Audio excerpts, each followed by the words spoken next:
Alright guys, so we're here today with my friend Kevin. He usually plays Orfist in our locals here Standards. at Kingslayer Cards. Introduce yourself, Hi everybody, Kevin Bravo. I've been playing Vanguard for a little while now, and yeah, hopefully I get to show you how I play my Orfist deck. Alright, so let's get into it. Okay, so first off, we're gonna start with the ride line. You got your starter, Phoebe. You got Regis, which is great. You want to start off, you get to search for an order right off the bat. If you already have one on hand as well, you're already going to get into the Abyssal Dark Knight in case you get to pitch a card. The grade 2, you would go into Dark Knight right off the bat. Either get the draw or get a token. You get 5k to anything on the board when it gets played. And then finally, the ace himself, Orfist Regis, that on placement, you get to either pick from hand or drop. You get to put an order into your order zone for free at the cost and get the effect all along the way.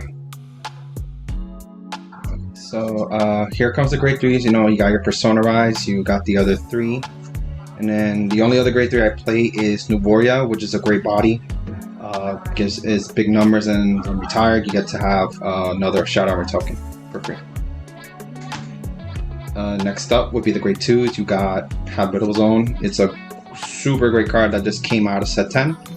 Then you got Grunder for a common. He's really good. He gets to basically deck thin your the deck for less orders in the deck and more chance to see other stuff. And then you got the Penguin, which is still a good ride fodder to see if you can grab a order from top 5.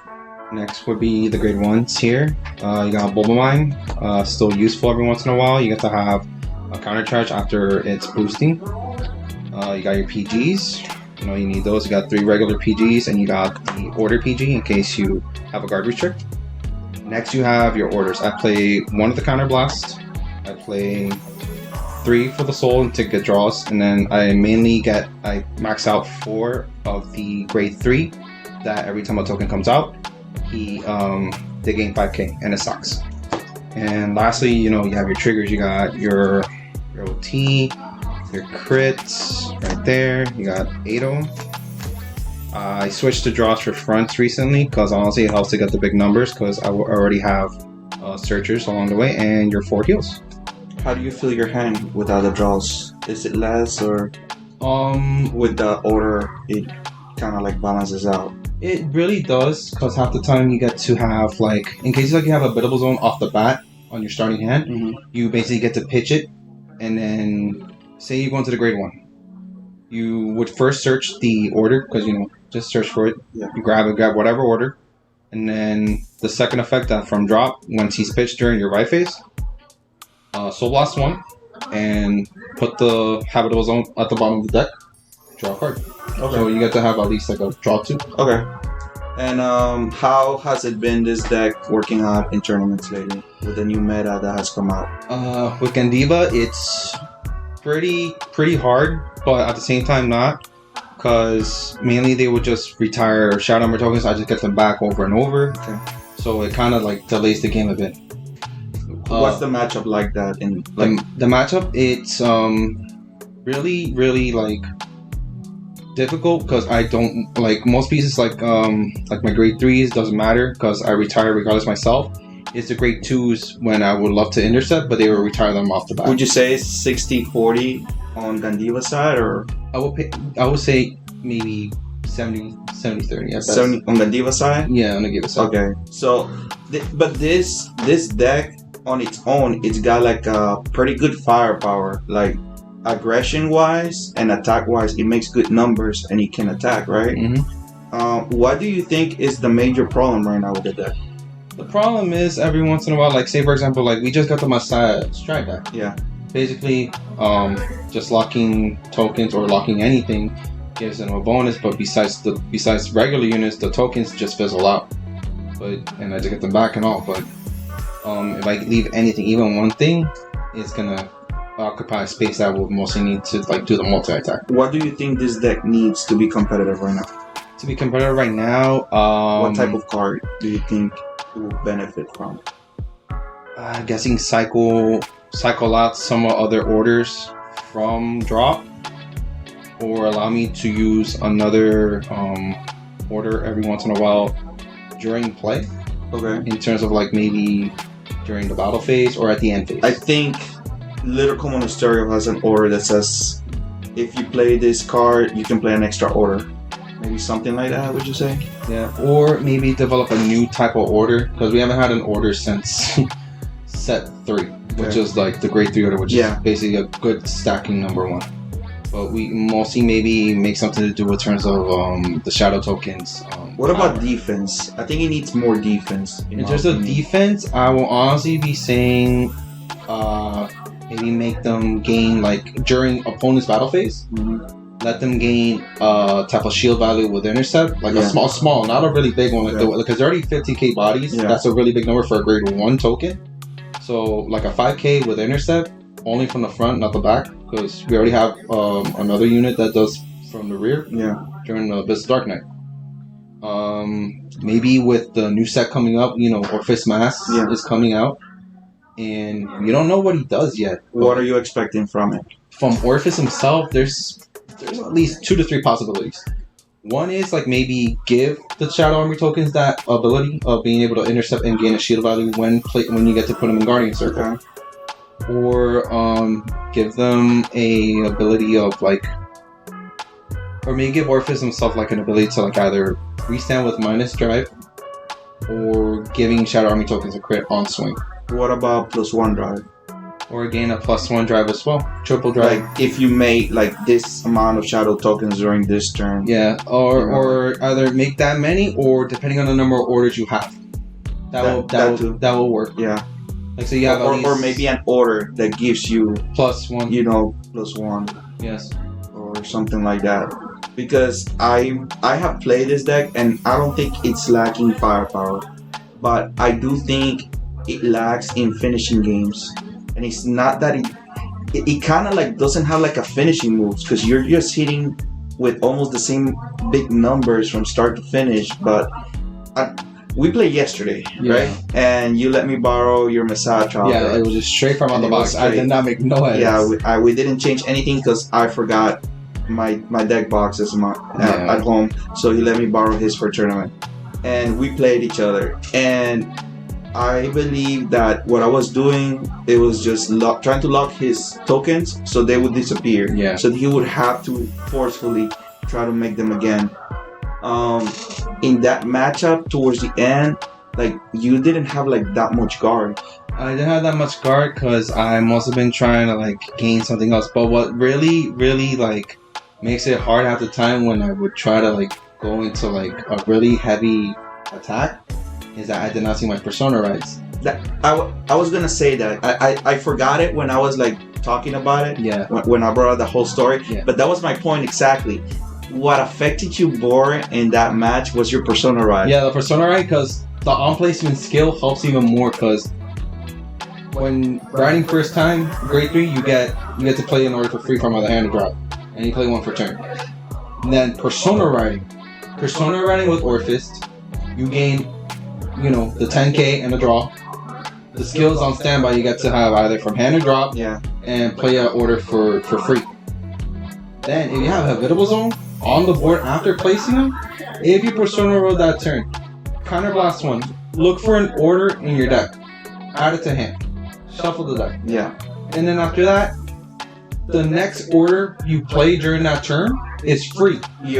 So basically you get to play 3 orders on persona running. You just extend so much more with the persona right. Yes. But look at this. If you had, so for example, that's a big issue right now, the persona riding. There's no like constant way. There is one way, but it occupies. Getting him. There is a way, but it occupies the space for other units you would try to use. Which is the operator for Ballstrip. Okay. The one that's like that came out back in set. I think it was set 9. The one that grabs a grade 3? Yeah. But you have to be on the Vanguard's grade. Yeah. So if you put it on any other turn, like on the grade 2, if you don't have if you try to search it during the grade 2, you can't search for it because it has to be on the well, you need it afterwards anyway, because the right deck provides you to get to your grade 3. Exactly. So basically on first grade 3 turn, if you don't have Orfist on hand, use him, counterblast, but you also have to pitch a card. I think the deck has to change a lot, especially with Mask coming.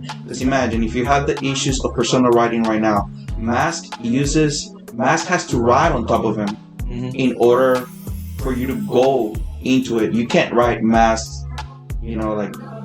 Like we already know, like both Zorga and Leonor, and also Unica, they all say the same thing with that order. Exactly. If you're going second, you play for it, you check top 5, or you also have like the new support units that they gave for the 2 nations, that they get a Searcher to look for either a Mask card, either the Mask Hydro Room, or gain the Mask unit and add it to hand. Then, if you have the Mask Hydro Worm in the drop, use the Axe skill. But then you're cutting more spaces in the deck with how you. That's why I said the deck will have to like drastically change to what's being played now. Yeah.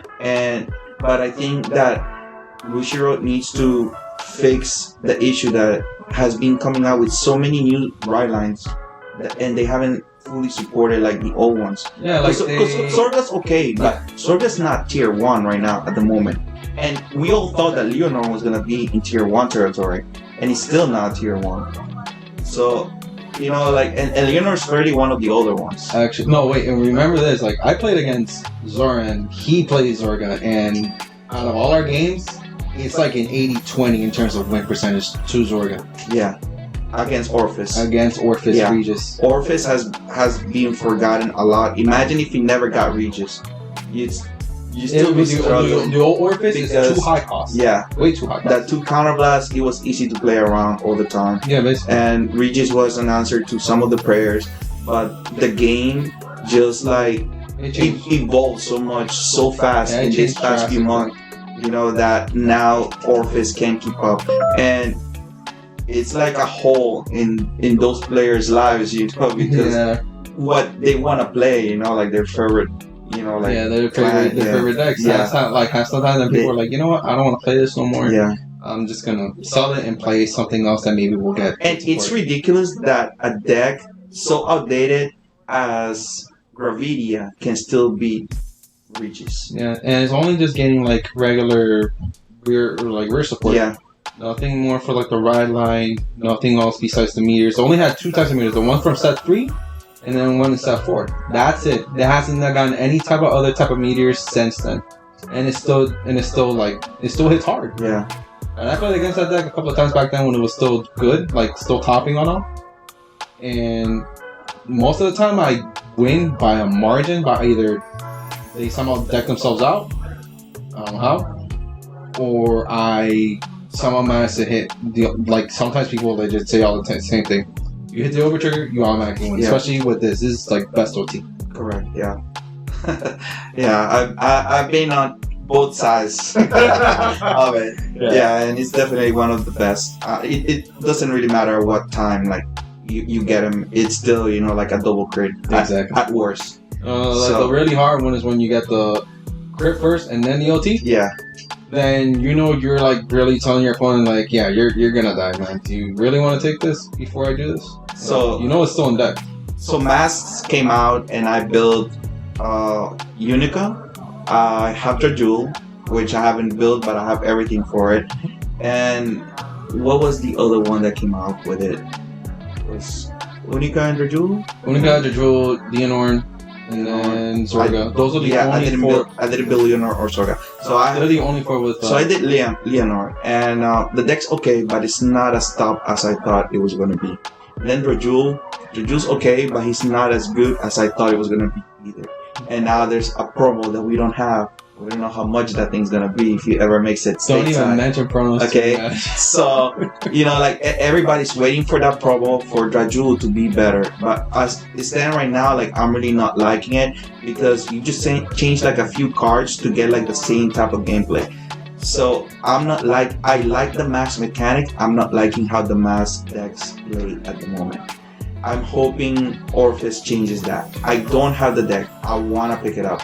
But I have so many that sometimes I don't even get to play all of them. I mean, remember, like, by the time he comes out, all you're going to need is legit one Regis. Like, before, like, they announced, like, the whole deck set is coming out in October before set 12, Regis was money. I like him because he looks like Chaos Breaker, and I play Chaos Breaker. I'm a Chaos Yeah, Breaker like he main. looks like he's a descendant. Yes. Because you can kind of see the black rings on his staff and everything.